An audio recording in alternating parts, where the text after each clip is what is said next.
Hello, in this video we are going to evaluate without making use of calculator the cube root of 9 to the power of 9 divided by 9 to the power of 9 divided by 9 to the power of 9 and divided by 9 to the power of 9. So what we are going to do is we can as well concentrate on what we have inside this cube root first.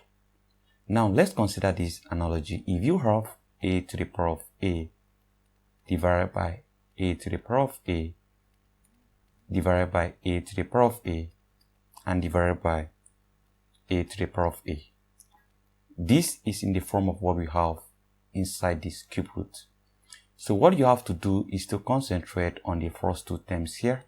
We have a to the power of a divided by a to the power of a. So we can write this as a to the power of a divided by a to the power of a, and this equals 1. So if this equals 1, that means the whole of this becomes 1 divided by a to the power of a, then we have divided by a to the power of a. So that means we have inserted 1 here where we have this. Now this is the same trick that we are going to use right here. That means we are going to concentrate on these first two terms.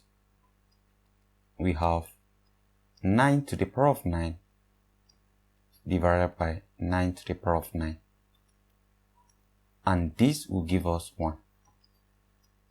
So if we replace these first two terms by 1, that means we are going to have 1 divided by 9 to the power of 9 divided by 9 to the power of 9. So that is what we have reduced these to. Now let's work on this.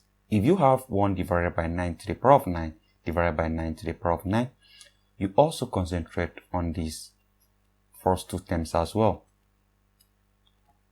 We are going to have it as 1 divided by 9 to the power of 9. Now let's consider this identity. If you have 1 divided by a to the power of n, this equals a to the power of negative n. So we apply this very identity right here,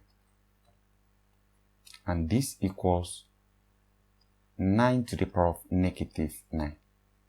So these first two terms here is 9 to the power of negative 9, and we have divided by 9 to the power of 9.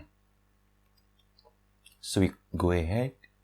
If you have 9 to the power of negative 9 divided by 9 to the power of 9, this equals 9 to the power of negative 9 minus 9, and this equals 9 to the power of negative 18. So that is okay. Now we can reduce this.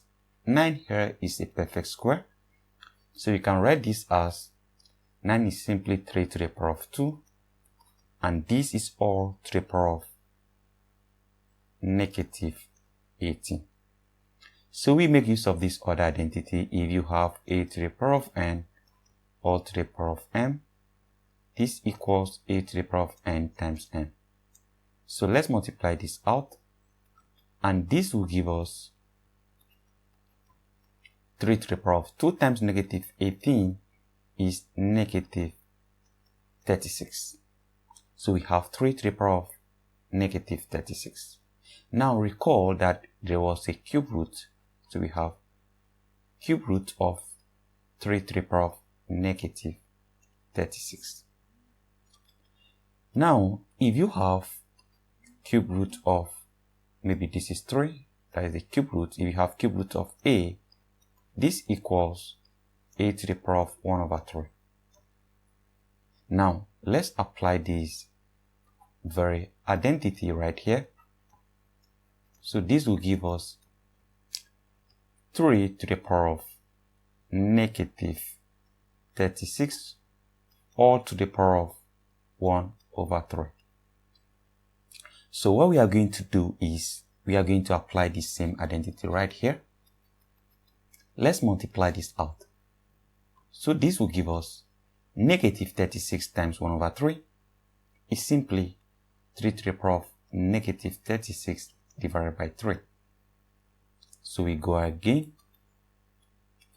This will give us 3 to the power of negative 36 divided by 3 is negative 12.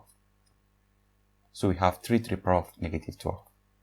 This becomes our answer, or we can as well write it in this form.